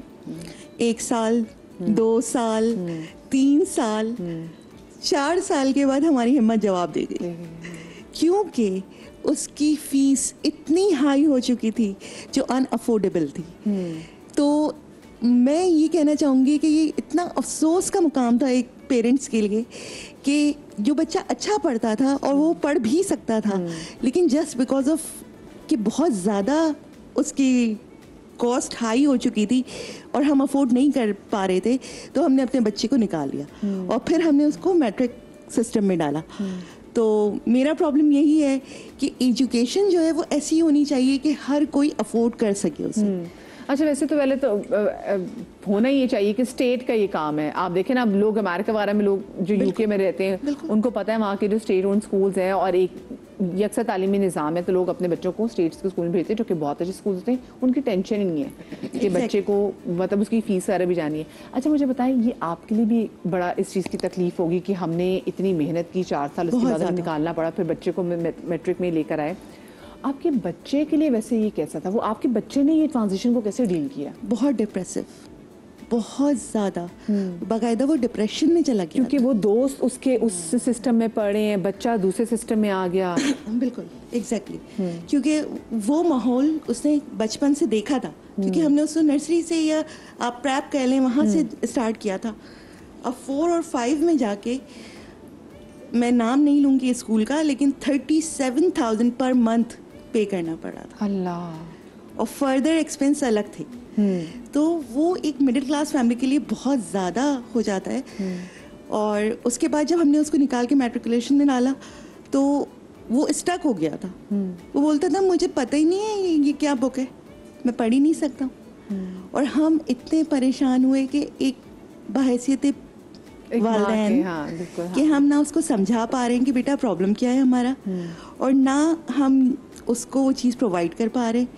तो बीइंग अ पाकिस्तानी में ज़रूर ये बात कहना चाहूँगी कि एटलीस्ट तालीम का मयार ऐसा होना चाहिए कि हर किसी के पहुँच में हो वो, ताकि जो आने वाली हमारी कल नस्लें हैं वो क्या सर्व करेंगी। मुझे बताया मिसेस समर, अब आपका बेटा क्या कर रहा है? वो भी मैट्रिक में ही है, वो पढ़ा है, वो थोड़ा सा सिस्टम के अंदर वो घुस सका है, अभी क्या हुआ है?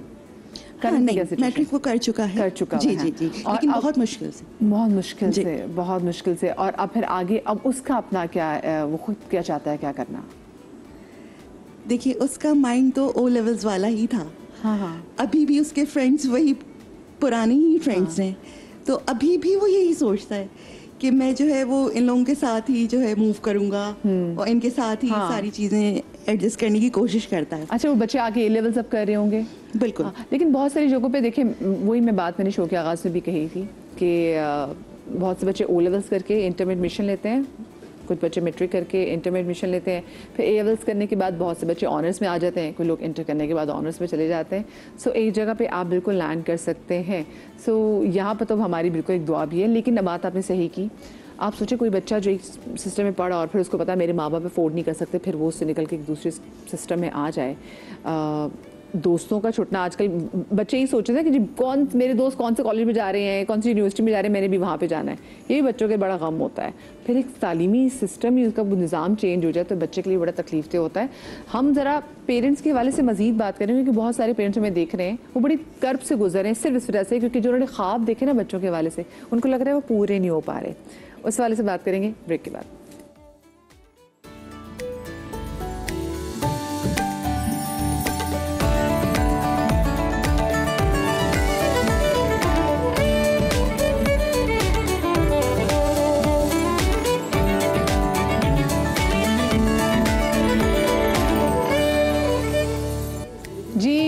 Back after the break. अच्छा ना, हमारी सोसाइटी में आप लोग, जब मैं आपसे बात करूँगी आप लोग मुझसे काफ़ी रिलेट भी करेंगे, बड़ा एक ट्रेंड है, पता नहीं कब से ट्रेंड चला आ रहा है, मैं तो कोई आपको साल भी नहीं बता सकती, कंपटीशन का और अगलों को देख के बात करने का। मेरी एक फ्रेंड आई, वो दुबई से शिफ्ट हुई यहाँ पर पाकिस्तान में, तो उसके बाद उसने कहा कि भाई हमारे बच्चे तो बड़े सीधे थे, पाकिस्तान स्कूल में जाके ना हमारे बच्चों ने बात करना शुरू कर दी कि बाबा हमारे पास कितनी गाड़ियाँ हैं, सिर्फ इतनी गाड़ी हैं, हमारे पास ये वाली गाड़ी नहीं है। अच्छा, और आपके पास घड़ियाँ कौन सी हैं? तो अब वो कहें कि भाई मैं तो अपने बच्चे को जिस दुबई के अच्छे बड़े स्कूल में पढ़ाता था, वहाँ तो उनके बड़े शेखों के बच्चे भी पढ़ते थे, तो उन्होंने भी वहाँ से भी कभी पता नहीं चला कि जी इनके बाप क्या क्या हैं। लेकिन पाकिस्तान में छोटे से छोटा बच्चा भी नोट करेगा, अच्छा अब्बा कि आपके पास ये वाली घड़ी नहीं है, हमारे पास फलानी वाली गाड़ी नहीं है, हमारे पास ये नहीं वो नहीं। तो ये पाकिस्तान में ना मुझे लगता है कि अब कल्चर कुछ ज़्यादा ही हो गया है कि हमने ना अपने छोटे छोटे बच्चों को भी कंपटीशन में डाल दिया। वो इस तरह से क्योंकि माँ बाप जब बात करते हैं बच्चा सुनता भी है, फिर बच्चे इंप्रेस भी होते हैं, फिर बच्चों को भी वो चीज़ें चाहिए होती हैं। आप तो प्रिंसिपल भी हैं, आप तो डे टू डे सी बहुत सारी चीज़ें भी देखती होंगी, तो कुछ ऐसे एक्सपीरियंस हमारे साथ भी शेयर करें ना। मुझे अब ऐसे फील होने लगा है कि पेरेंट्स अपनी स्ट्रगल्स जो है ना वो अपने बच्चों की सूरत में देखना चाहते हैं। जैसे हमारे पास तो डे टू डे बेतहाशा केसेस आते हैं, तो मेरे पास एक फादर आया, वो बिठा के बच्चे को ना मेरे पास बोल रहे हैं कि मैं इतनी मेहनत करता हूँ, मैं सुबह उठता हूँ, मैं जाता हूँ, मैं 2 शिफ्टें करता हूँ, मैं इतने पैसे कमाता हूँ इसके लिए, और ये पढ़ के नहीं देता, ये पढ़ के नहीं देता, सारा कसूर इसकी माँ का है। अम्मा को भी साथ बिठाया हुआ है, बच्चे को भी साथ बिठाया हुआ है। अच्छा, अब हम उनसे कहते हैं हम बच्चे के सामने डिस्कशन नहीं करते, नेवर। अब मैं कह रही हूँ बच्चे को बाहर भेजते नहीं, बैठेगा, ये सुनेगा, ये इसको बताएं, इसको पता होना चाहिए कि इसके बाप ने कितनी मेहनत की है। मैं मोटर बाइक पर जाता हूँ ताकि मैं पेट्रोल के पैसे बचा सकूँ और मैं इसके पैसों इस पे लगा सकूँ, और आप देखें कि इसका रिजल्ट क्या है। और रिजल्ट क्या था कि जो बच्चा फर्स्ट आया है ना उस वो 98.2 पे था, ये मतलब ये बच्चा 98.4 पे था। हाँ, मतलब ये सेकंड बच्चा आया, बिल्कुल। मतलब रैंक्स वगैरह अगर आप ना भी देखें ना तो परसेंटेज लोग करते हैं ना, आपस में कंपेयर करते हैं। हमारे पास पेरेंट्स आते हैं, उनको इस बात की फिक्र नहीं होती है कि मेरे बच्चे का रिजल्ट क्या है। उन्होंने बच्चों के नाम याद किए हुए होते हैं जो कि हाई अचीवर्स होते हैं, उसका रिजल्ट बताएं, उसका रिजल्ट बताएं। अच्छा, कॉपी लेके आ जाते हैं कि मेरे बच्चे की राइटिंग से बेहतर किसी और बच्चे की राइटिंग है। अच्छा, ये टीचर जो है उन्होंने इसको गुड दिया है, कोई एक्सेलेंट है। मतलब अपनी स्ट्रगल्स और अपनी महरूमियों को मैं बेसिकली कहूँगी कि वो अपने बच्चों में ट्रांसफ़र करना चाहते हैं। जैसे एक इमोशनल ट्रॉमा है ना, तो वो अपने बच्चे में डालना चाहते हैं और अपने बच्चे के थ्रू वो चीज़ ये वाली देखना चाहते हैं कि अगर फलाने का बेटा, या अपने जॉइंट फैमिली में आपको पता है बहुत कंपैरिजन्स हो जाते हैं, बिल्कुल, हाँ, कि उनका बच्चा स्कूल में जा रहा है, मेरा बच्चा ये अचीव नहीं कर पा रहा। ये गेज नहीं कर पाते कि उनके अपने बच्चे की एबिलिटी क्या है। सो फॉर एग्जांपल एक बच्चा है मेरे पास, उसकी आर्ट बहुत अच्छी है, तो अगर मैं पेरेंट्स को बताऊं कि आपका बच्चा इतनी अच्छी उसकी आर्ट है और वो इतना अच्छा पेंट करता है, वो छोड़ें, ये बताएं मैथ्स में नंबर कम क्यों है। मैं कहती हूँ आप ये तो देखिए कि उसने इतनी खूबसूरत पेंटिंग बनाई है, मतलब आप देखें वॉल पर सबसे इंटरेस्ट कहाँ पर है। हाँ, नहीं तो मैम आप मुझे बताएं ये करके ये आगे क्या करेगा, क्या करेगा। क्योंकि देखिए अब इतनी फील्ड्स आ गई हैं, अब लड़के इतने आगे जाकर there are a lot of fields to pursue for boys as well. अब सिर्फ लड़कियों का तो ये नहीं रह गया, बिल्कुल। लेकिन वो माइंडसेट हम कभी चेंज नहीं कर पाएंगे कि नहीं तो ये क्या करेगा। आप मुझे बताएं, ये किताबें बनाइए, पेंट कर रहा है, ये करेगा क्या, ये कपड़े सिएगा क्या, ये कपड़े बनाएगा, ये क्या करेगा। अच्छा, मैंने देखा है माँ बाप ना डर जाता है अगर उनकी बच्चों की ना कुछ एस्थेटिक सेंस अच्छी हो ना, लड़कों की, तो वो कहते ओहो हमने तो उसको या तो डॉक्टर बनाना था या तो इंजीनियर बनाना, अब शुक्र है चार्टर्ड अकाउंटेंट भी कहने लग गए लोग। बात बताऊं कि like I personally know lot of doctors who are even painters. क्यों? क्योंकि अगर आप बच्चे को उसकी जहाँ पे वो एक्सेल कर रहा है उस चीज़ को अप्रिशिएट करते हैं तो उसको वो कॉन्फिडेंस मिलता है दूसरी जगह पे भी अपने आप को अपना बार रेज करने का। लेकिन अगर आप उसकी उस अचीवमेंट को ही कॉन्स्टेंटली टारगेट करके क्रिटिसाइज करते रहेंगे तो उसका कॉन्फिडेंस शेक हो जाता है हर जगह, अक्रॉस द बोर्ड। वो तो कुछ भी नहीं फिर करने के जोगे रहते हैं। I know engineers who sing beautifully. ऐसे लोग हैं जो इसी तरह से कि जैसे मेरे मामू को बहुत शौक था, खानदान में सब थोड़े एस्थेटिक वो हैं तो वो पेंट करते थे, तो मेरे नाना डॉक्टर थे, उन्होंने कभी नहीं कहा डॉक्टर बनो। उन्होंने कहा कि बेटा ठीक है आप ये कर रहे हो लेकिन you need to be practical, you know, fine arts में जाकर आपको जिंदगी भी चलानी है ना, घर भी चलाना है, तो थिंक अबाउट इट। तो my mother then said go for architecture, और तब आई थिंक पाकिस्तान में उस वक्त architecture was a new field that was introduced. He became an architect और उन्हें खुशी से किया क्योंकि वो कहीं ना कहीं वो चीज़ मिल रही थी। कोई अगर इंजीनियरिंग भी करना चाहता है वो टेक्सटाइल से भी इंजीनियरिंग कर सकता है भाई। There's so many fields now। बिल्कुल, तो अब वो ना माँ बाप को परेशान होने की ज़रूरत नहीं है। ये भी मुझे बताएं कि हम एक हमारे एक और चीज़ भी शुरू हो गई है अब, क्योंकि कॉम्प्लेक्सेस ही हमारे अंदर इतने हैं और बजाय कि हम अपने बच्चों को विरासत में इल्म दें, फ़हम दें, हम उनको कॉम्प्लेक्सेस दे रहे हैं। अब ये भी एक नई चीज़ शुरू हो गई है कि जी अगर आपका बच्चा पढ़ने के लिए बाहर के मुल्क नहीं जाएगा तो उसका आगे ज़्यादा, या पहले होता है जी अच्छे स्कूल में नहीं गया आगे करियर अच्छा नहीं होगा, अच्छा जी अच्छी यूनिवर्सिटी में बाहर पढ़ने के लिए गया तो आगे करियर नहीं होगा, उसकी अच्छी जॉब नहीं होगी। तो ये कैसे निकालें? और फिर हमने देखा है, हम स्टैनफोर्ड से पढ़े हुए आके बच्चे भी अक्सर बैठे होते हैं, उनके पास पाकिस्तान में जॉब नहीं होती है, मतलब स्टैनफोर्ड पता नहीं लोग इसलिए कितनी मेहनत करते हैं। तो ये क्यों अभी तक दिमाग में हमारे फंसा हुआ है, हम क्यों एक जगह पर राज़ी नहीं हो रहे? देखिए वही ना, आपकी जो सेल्फ कंटेनमेंट होती है ना, आपकी सेटिस्फेक्शन है वो अचीव नहीं हो पा रही। आप किसी भी जिंदगी के लेवल पे फेज में अपने आप को मुतमईन नहीं देखते हैं। हाँ। पहले आप खुद मुतमईन नहीं रहे, ठीक है? हाँ। फिर अब आप बच्चों के हिसाब से मुतमईन नहीं है, फिर आप क्या बच्चों के हिसाब से भी मुतमईन नहीं रहेंगे। तो बेसिकली आप असेस तो करें, अपने आप से सवाल करें, मेरे लिए अपनी जिंदगी में कंटेनमेंट आखिर कब आएगी। एंड यू नो अगर आप कंटेनमेंट के उसमें रहेंगे ना तो देयर इज नेवर एंडिंग, ये चलता रहेगा, it's a life long process. आपको कंटेंट होना पड़ेगा अपने आज से, अपने मोमेंट से, अपने आज को देखिए उसमें क्या क्या बेहतर है। आपका बच्चा एक अच्छी तालीम हासिल कर रहा है। देखिए हम स्कूल्स और सिस्टम्स की बात कर रहे हैं, मैं समझती हूँ अच्छी तालीम हासिल करना, अच्छी जगह से हासिल करना ये एक गलत विश नहीं है, ये गलत है, अच्छे से ठीक है। लेकिन जब आप उससे भी बेस्ट लेवल्स को हायर लेके जाना, सर्कल में आ जाते हैं। बिल्कुल। अच्छा, अब आपने ऐसा भी नहीं किया कि उस चक्कर में कि यार कोई हमें फिक्र नहीं है और किसी ऐसे स्कूल में डाला जहाँ पे वही बात जो पहले हो रही थी कि टीचर्स कैसी हैं, स्कूल का स्टैंडर्ड इन द सेंस कि पढ़ाई का स्टैंडर्ड कैसा है, एजुकेशन, बच्चों की एक्टिविटीज क्या है, इस चीज को तो जरूर देखें, ठीक है। एक एवरेज, एक बैलेंस लेवल पे भी बच्चा आगे एक्सेल कर सकता है। इसमें आप खुद कंटेंट होना सीखें, आप मुतमईन होना सीखें। अगर पेरेंट्स नहीं होंगे तो फिर वो एक वही बात है ना, हायर एजुकेशन के बाद कहाँ जाएंगे। अच्छा, एक माँ बाप की सारी सोच भी होती है ना कि बच्चा जब बहुत अच्छा पढ़ लेगा ज़्यादा अच्छा कमाने लग जाएगा। मैं माशाल्लाह यूट्यूबर्स को देखती हूँ, उनमें से बहुत सारे यूट्यूबर्स ज़्यादा पढ़े भी नहीं हुए, but they are earning a lot. कि अगर आपने पे पढ़ा पैसे का ही देखना तो पैसे तो अल्लाह की उसमें ना। मैं एक आर्टिकल पढ़ रही थी और एक पॉडकास्ट भी सुनी थी, उसमें कहा था कि माँ बाप इतने बुरे नहीं, वो बस आपको गरीब नहीं देखना चाहते। तो बस इसी सूरत में ना वो आपकी फील्ड चूज करवाते हैं। हाँ। सीए कर लेना जरूर, सही बात है। ओवरऑल आपको देखना चाहते हैं अच्छा पैसा कमाओगे, फ्यूचर सिक्योर है। अच्छा, मिसेस महाम भी हमारे साथ मौजूद है। अस्सलाम वालेकुम, कैसी हैं आप? ठीक है, अस्सलाम वालेकुम। वालेकुम अस्सलाम। आपके बच्चे क्या पढ़ रहे हैं? मेरे बच्चे मैट्रिक सिस्टम कर रहे हैं। मेरा बेटा जो है वो अब माशाल्लाह 12 इयर्स का है, लेकिन उसके साथ थोड़ा इशू था। वो माशाल्लाह से शुरू से अपनी स्टडीज़ के मामले में बहुत अच्छा रहा, मतलब वो अपने आप में ही बहुत जो है ना एक ऑर्गेनाइज्ड बच्चा रहा है। इस तरह से उसके ग्रेड्स वगैरह भी बहुत अच्छे आ रहे थे, फर्स्ट आना, अच्छे मार्क्स लेना। इस तरह से उसकी एक एक्सपेक्टेशन सबकी उसके साथ बहुत ज़्यादा हो गई थी, स्पेशली उसके फादर की, उसकी फैमिली की, और हमारे उसकी जो टीचर्स वगैरह उनको तो बस ये था कि ये हाँ कि ये तो मार्क्स लेगा ही लेगा, मतलब ये तो मेहनत कर रहे थे कि स्कूल का नाम रोशन, उनको ये था कि ये तो बच्चा जो है ये मार्क्स ले ही लेगा।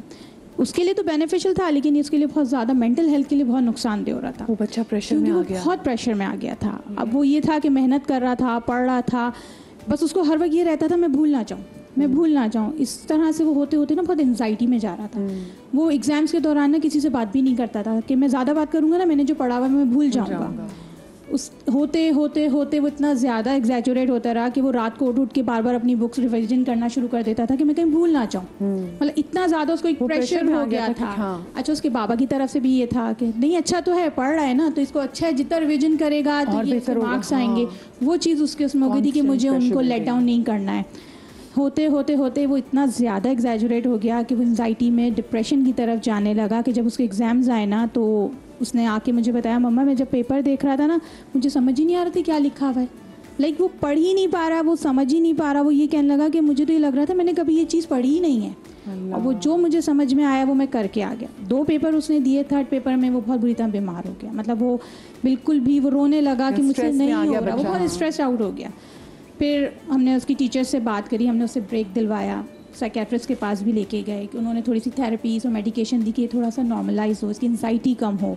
और फिर उन्होंने कहा इसको आप थोड़ा ब्रेक दें, तो हमने 1 साल पूरा उसको ब्रेक दिया। अब दोबारा माशाल्लाह उसको तो उसने स्टडीज़ शुरू की है, लेकिन वो उस लेवल पे नहीं जा गया जो अपना था, उसकी जो एक एबिलिटी थी वो बहुत बुरी तरीके से वो खुद भी जानना चाहता हूँ। हाँ नहीं, वो अब क्योंकि आप घबराता है कि कहने मैं पता नहीं कर सकूंगा, नहीं कर सकूंगा, मैं लास्ट टाइम एक्सपेक्टेशंस इतनी अटैच होगी ना, उसको ये होता है मैं पता नहीं पूरी कर पाऊंगा कि नहीं कर पाऊंगा। तो अब फिर उसका ये था कि जिस दिन वो पेपर देकर आया वो ब्लैंक हो गया, उसकी टीचर की मेरे पास कॉल आई, वो कहने लगी इसने क्या किया है पेपर में, मतलब मैं तो एक्सपेक्ट ही नहीं कर रही थी इसके, वो और ज़्यादा उससे हो गया प्रेशराइज कि देखा मैं आपको बोल रहा था ना मैं भूल जाऊंगा, मैं नहीं कर सकूंगा। तो वो इस तरह उसकी मेंटल हेल्थ बहुत बुरी तरीके से डैमेज हुई। टू मच एक्सपेक्टेशंस ये भी तो काम खराब कर देती ना। अपने पेरेंट्स का जो है वो सारे अपने कंधों पे ला दिया, पेरेंट्स ही डाल रहे हैं उनके कंधों पे। पेरेंट्स नहीं है वो, क्योंकि हमने देखा स्कूल में जो बच्चा अच्छा पढ़ने वाला होता है ना, तो वो उसको एक टीचर जैसे बाहर भी होता है कि आप गिफ्टेड, आपका एक सेक्शन होता है, आप उस बच्चे पे बहुत मेहनत कर रहे होते हो, तो वो स्कूल को भी होता है ठीक है अगर ये कर जाएगा तो हमारे स्कूल का नाम ज़रा आ जाएगा कि जी इस बच्चे ने मैट्रिक में टॉप किया तो वो हमारे स्कूल का बच्चा है। अब वो बच्चे के ऊपर वो एक उसके अपने ख्वाब तो है ही अच्छा करने की, लेकिन अब वो दूसरों के एक्सपेक्टेशंस को डील कर रहा है। उसको ये नहीं कि मैं अपने लिए कैसा परफॉर्म करूंगा, उसको ये कि यार मेरे माँ बाप खुश हो जाएंगे, मेरे टीचर्स मुझसे खुश हो जाएंगे, मेरा स्कूल मुझसे खुश हो जाएगा, मैं सबका जो नाम रोशन कर सकूंगा। ये जो बच्चों के अंदर डाल दे तो मेरा नाम रोशन करना है, वो एक वो जो जुमला है वो बच्चे पे कितना प्रेशर डालता है। बहुत प्रेशर डालता है। आप देखिए ना, वही जो मैं अभी बात कर रही थी कि आपने वो सारा बोझ जो है ना दूसरों के जहन और एक्सपेक्टेशंस का अपने ऊपर ले लिया। अब इतना बोझ लाद के क्या हम एक इंसान सही चल सकता है? एक फिजिकल बोझ को अगर हम देखें वो नहीं चल सकता। अब वो तो साइकोलॉजिकल जो बर्डन है वो इससे भी कई ज़्यादा होता है। वो उसके तहत काम नहीं कर पाता, कहीं पे ब्लॉक और होता है, फिर उठ रहा होता है, फिर कर रहा होता है, उसके मेंटल हेल्थ इश्यूज आने शुरू हो जाते हैं। और फिर जब लोग सवाल करते हैं कि तुम्हारे रिजल्ट्स में क्या खराबी हो रही, क्यों ऐसा कर रहे हो, तो वो और डर जाता है और सहम जाता है। ठीक है, तो ये सब चीज़ें हम सबको समझना है। पेरेंट्स जो टीचर्स हैं हमारे स्पिरिचुअल पेरेंट्स होते हैं, ठीक है, रूहानी माँ बाप होते हैं, उनको भी चाहिए कि अपनी स्ट्रगल में ना आ जाए। आप स्कूल की बात करिए, मैं कहती हूँ सेक्शंस भी, सेक्शन ए के टीचर पे आएगा कि यार सेक्शन ए का बच्चा बहुत अच्छा था या ये क्लास, वो तो टीचर्स बहुत ज़्यादा प्रेशर डालती है हमारा सेक्शन सबसे आगे होना चाहिए। कॉम्पिटिशन अंदर स्कूल के अंदर और फिर स्कूल्स के साथ भी, एक दूसरे के साथ, ये सब चीज़ें चल रही हैं। अब पता है एक चीज़ होती है realistic goals. I will never forget कि जो मेरी प्रिंसिपल थी कॉलेज की, उन्होंने तो कोई बात थी तो मुझे हमेशा कहा, because I was also magazine editor, I was also you know the president of the English society, तो मेरे एडिशनल वो चीज़ें मैं अपने शौक से करती थी। तो उन्होंने मुझे तो इतनी अच्छी बात की, वो कहने लगी कि यू नो तुम्हारे सब्जेक्ट्स भी डिस्क्रिप्टिव हैं, they are not very scoring subjects. जो आपके साइंस सब्जेक्ट्स होते हैं वो स्कोरिंग होते हैं। तो कहने लगी लेकिन मुझे एक चीज़ का बहुत इत्मीनान होता है कि you are doing multiple things, और ये चीज़ याद रखना, अपने ऊपर ये प्रेशर मत लेना कि मैंने डिस्टिंक्शन लेकर आनी है, बिकॉज इन सब्जेक्ट्स में आपके ब्लैक एंड वाइट ग्रेड्स नहीं आते हैं, तो आपको रियलिस्टिक गोल रखना है, just give it your best and do well. That encouragement actually got me a distinction. और वो मुझे उन्होंने एक्चुअली कहा, वो कहने लगी मुझे बिल्कुल एक्सपेक्टेशन नहीं थी कि तुम ये चीज़ अचीव कर लोगी, बिकॉज वो पॉसिबल नहीं है, लेकिन बिकॉज मुझे वो बेंचमार्क नहीं दिया गया तो मैंने आई थिंक कर लिया, यू नो। हाँ, बच्चे को ना बाकी प्रेशर नहीं था। देखिए ये और दूसरी बात है जो पेरेंट्स हमें देख रहे हैं, एक उनसे भी बच्चे को अलाउ करें कि बच्चा गिर भी सकता है, फेल भी हो सकता है, बच्चा कभी कहे कि हाँ भाई मैं नहीं कर सकता, उसको इंसान समझे। इतना मार्जिन से देना कितना ज़रूरी है, क्विकली मुझे बता देता। 100%, क्योंकि मैंने तो अभी आपको एक कहा कि मैं अपनी बेटी के ऊपर मैंने, अच्छा I don't know, maybe you will understand where I am coming from, लेकिन हमारे ज़माने में डू यू रिमेंबर कि बच्चे जो हैं डिप्रेस हो जाएं या फिर इतना एंग्शियस हो जाएं कि पेपर के वक्त ब्लैकआउट होना, काफ़ी रिस्ट्रिक्शंस होती थी घर पे, लेकिन इस तरह का इम्पैक्ट नहीं हुआ। आजकल का बच्चा थोड़ा सा डेंजरस भी हो गया इन द सेंस कि डिप्रेशन में जब बच्चा जाता है ना, तो बहुत से मैंने केसेस ऐसे भी सुने जो सेल्फ हार्म की तरफ चले जाते हैं, क्योंकि वो इतने डिप्रेस्ड होते हैं, इतने एंग्शियस हो जाते हैं, इतनी एंग्जाइटी स्ट्रेस हो जाती है कि उनको और कोई ऑप्शन नज़र नहीं आता। तो आई थिंक पेरेंट्स को ये भी इस चीज़ का बहुत ख्याल रखना चाहिए कि बच्चे की mental health comes first and foremost. बात सही कह रही, मैंने बहुत सारे स्कूल में बच्चे को सुसाइडल केसेस भी देखे पहले, क्योंकि वो प्रेशर इतना ज़्यादा बिल्डअप हुआ होता है, तो क्या फ़ायदा ऐसे प्रेशर। आप सबको शायद याद होगा, हमने कभी लफ्ज़ नहीं इस्तेमाल किया था, हम बोर हो रहे हैं। आजकल का बच्चा I am bored, we had a lot of activities जो सिर्फ पढ़ाई की नहीं थी, अच्छा, और दूसरी बात जैसे उन्होंने कही कि बच्चे को पहले ना ज़्यादा ना थकाएं। वो बच्चे इनको हम देखते हैं कि बचपन से ही जो बहुत ज़्यादा चीज़ें अचीव कर लेते हैं, वो ज़िंदगी में आगे जाके वो बहुत जल्दी बोर हो जाते हैं, क्योंकि जो कुछ अचीव करना होता है उनको लगा वो तो हम पहले ही कर चुके थे, what next that we have. अपने बच्चों को ना मार्जिन दें, वो बच्चा फेल भी होगा, वो गिरेगा भी, वो गिव अप भी करेगा। सो बस आपका काम है कि आप उसके साथ खड़े रहें। आपका साथ खड़े रहना बहुत ज़्यादा ज़रूरी है। बस उसको बताएं कि ठीक है गलती होती, कोई नहीं मैं साथ हूँ, कर लेंगे, मिलकर सही कर लेंगे, हो जाएंगी चीज़ें। बेटा कोई भी चीज़ ऐसी नहीं है कि तुम्हारी ज़िंदगी से ज़्यादा इंपॉर्टेंट नहीं है, हमारी खुशियों से ज़्यादा इंपॉर्टेंट नहीं है। ठीक है, अपना बहुत सारा ख्याल रखिएगा। शाद रहिए, बात रही, इंशाल्लाह ज़िंदगी तो कल मिलेंगे। अल्लाह पाक आपको औलाद के गम से महफूज रखे। अल्लाह हाफ़िज़।